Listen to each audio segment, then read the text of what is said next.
Support Name Explain on Patreon for $1 a month to enjoy ad-free videos, exclusive content, your name at the end of each video, as well as the chance to have your idea for a Name Explain video made into reality. Go to patreon.com/Name Explain or click the link down below. The modern USA is a country made up from a variety of cultures, from the indigenous people in the land to the descendants of colonists who have made the land their home. This melting pot of cultures can be seen in the languages spoken in the states and how they have developed into their own unique variations. This is apparent in the American English which dominates the land, or even the Spanish spoken by groups of people too. Aside from English and Spanish, there is another European language that has taken on a life of its own in the land of the free, that being French. French colonization of the USA and the Americas in general doesn't seem to get too much of a spotlight when compared to the British or Spanish colonization in the land. Their biggest claim on the continent was not in the USA itself, but in its northerly neighbour of Canada, where French is heavily spoken in certain parts of the nation. There's also French Guiana too in South America, which is literally a part of France, like they have the euro and everything. In the US itself, however, French isn't an official language of any state, though there was French colonization, and variations of French is/was spoken in the land. The French colonization of the New World started in 1534. This was after the Spanish arrived in the land but before the British. French claim in North America expanded quickly, culminating in the formation of New France, a territorial claim that spanned from the south of the modern USA all the way up into the northeast of modern Canada. New France was a huge chunk of land, yet the French would lose control of this land in 1763 in the aftermath of the 7-Year War, which saw most of this land handed over to the English. This of course had an impact on the language spoken here too, with French losing out to English. The French would go on to claim more land in the States later down the line, but that too would be sold off to the USA eventually in the famous Louisiana Purchase. The impact of the French on the USA has left the nation with two dominant varieties of the language.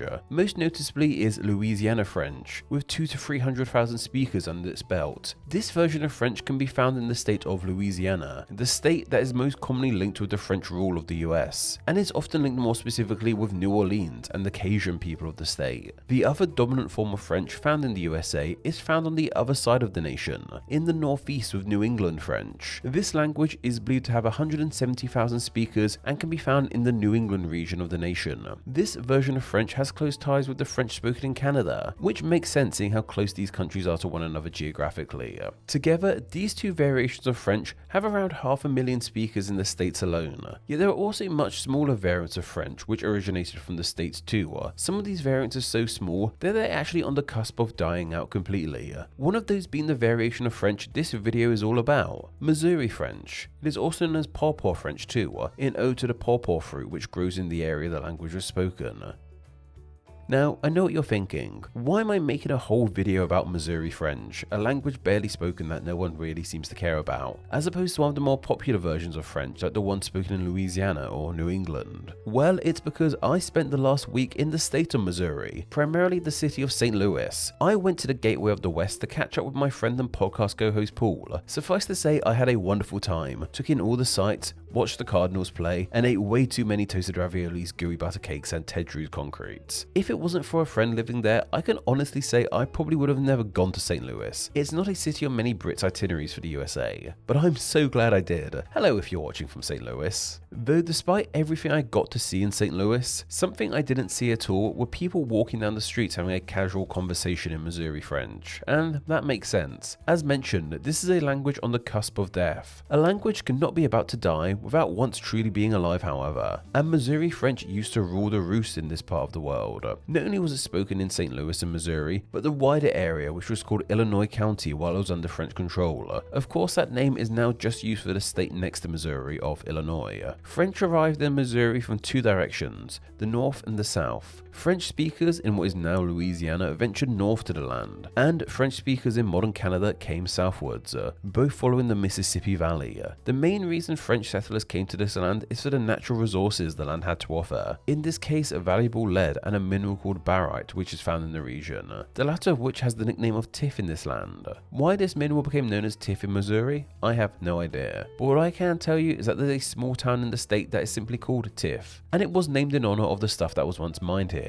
Interestingly enough, linguists believe that Missouri French has more in common with New England French and the French spoken in Canada compared to the French spoken in Louisiana. It is also pretty different equivalent to the French spoken in France, aka French. If you are able to speak French and heard Missouri French, then you may be able to understand a good amount of the words, but not all of it. This is because Missouri French was influenced by a huge selection of other languages too. English of course helped shape it, and in some cases English words are thrown in when talking in Missouri French, but also some more unique languages got thrown into the mix too. Various Native American languages helped form it too, due to the French speakers in the land living alongside various tribes. It is also heavily inspired by various West African languages too. This would have been due to the West African communities who came north from places like Louisiana, who in turn could have possibly come from places like Haiti. This means that there are certain words in Missouri French that differ to what they are in French. Take a word like potato. In French it is called pomme de terre, while in Missouri French it is called a patata, much closer to the English version of the name. Likewise, cars in Missouri French are chars, while in French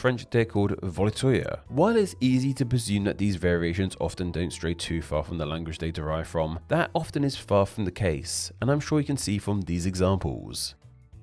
In the past, Missouri French would have been one of the most spoken languages you'd have come across in this part of the USA, yet in our modern day and age, it's getting harder and harder to come by. It started to dwindle in popularity at the dawn of the 20th century. This was due to the stigma that French had picked up in this part of the country. By the early 20th century, the USA was a firmly English-speaking nation, and while the language has never been official in the land, it was seen as the only correct language you should be speaking. Those who spoke Missouri French were often bullied and portrayed as being dumb or even less civilized people than those who spoke English. There are stories of kids getting told off by their teachers in schools for speaking Missouri French. In fact, English became the compulsory language of schools in Missouri around this time too, meaning if kids were not able to speak and learn in Missouri French, its ability to carry on being spoken widely were greatly hindered. Thanks to all of this, the number of Missouri French speakers dropped dramatically over the course of the 20th century. In the 1920s, there were reports of around 600 different families that were able to speak it. By the 1980s, however, that number had dwindled to just 600 or so individuals.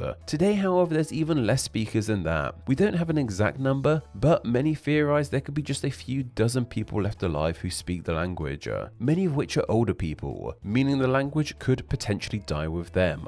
What's especially interesting, however, is where exactly these people can be found, as they are not seemingly spread across the USA or even spread across the state of Missouri. Most of them instead reside in one small town named Old Mines, which is around an hour away from St. Louis. You don't get more literal of a town name than Old Mines, named because in the past this town was exactly that. A mine. I wonder what it was called when it was new. Just mines, I guess. Anyway, this town came into being due to the aforementioned lead and tiff which was mined heavily in this area. Missouri French was able to maintain a stronghold in this tiny town due to the fact it was relatively isolated from the wider world, meaning the language could carry on being spoken and not get as heavily affected by the wider world like it did in more connected cities like St. Louis. Though eventually Old Mines would get more connected to the wider world thanks to better roads and more advanced technology. This means that even in Old Mines, Missouri French is on the way out too. It's not like everyone in this town exclusively speaks Missouri French, I'm afraid. You could go there and only speak English and be just fine. In fact, that is exactly what I did when taking a little road trip to Old Mines to check the town out for myself. And as a Brit who loves all things small town America, I can confirm that it was as wonderfully quaint as I expected it to be. It's clear to see that they are very passionate about being the last bastion of Missouri French, with many signs in the town being written in the language and sites that highlight the town's history and linguistic importance. They even have an annual Missouri French festival. They had a French heritage seminar recently, but annoyingly it was on the Saturday before I got there. This small town is well and truly doing its best to help save the language, and there's even people in wider Missouri doing their bit too. In 2015, two people set up a 5-week course on the language in hopes to teach it to more people, and musician Dennis Strothmat plays in a band which sing many songs from Missouri French origins, helping spread the language through song.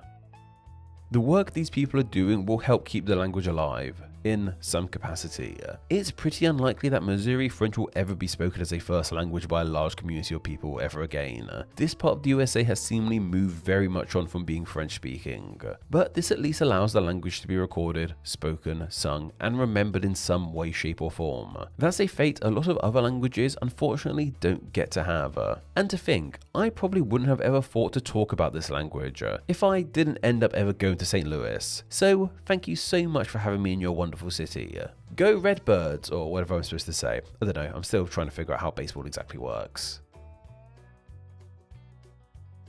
Name Explain depends on viewers like yourself supporting the channel financially on Patreon, so a huge thank you to everyone who does. Donating just $1 a month helps the channel amazingly and gets you bonuses including ad-free videos, exclusive content, the power to request ideas to be made into actual Name Explain videos, and your name at the end of the video with all these awesome people. Visit patreon.com/NameExplain or click the link down below to find out how you too can support the channel. Thank you. Thanks for reaching the end of the video. Why not watch another and subscribe to keep up to date on all things Name Explain. You can find myself on Instagram where I'm NameExplainYT and join the Facebook group Friends of Name Explain to talk with myself and other name nerds. All that will be linked down below. Anyway, I hope you enjoyed this video and once again, thank you all so much.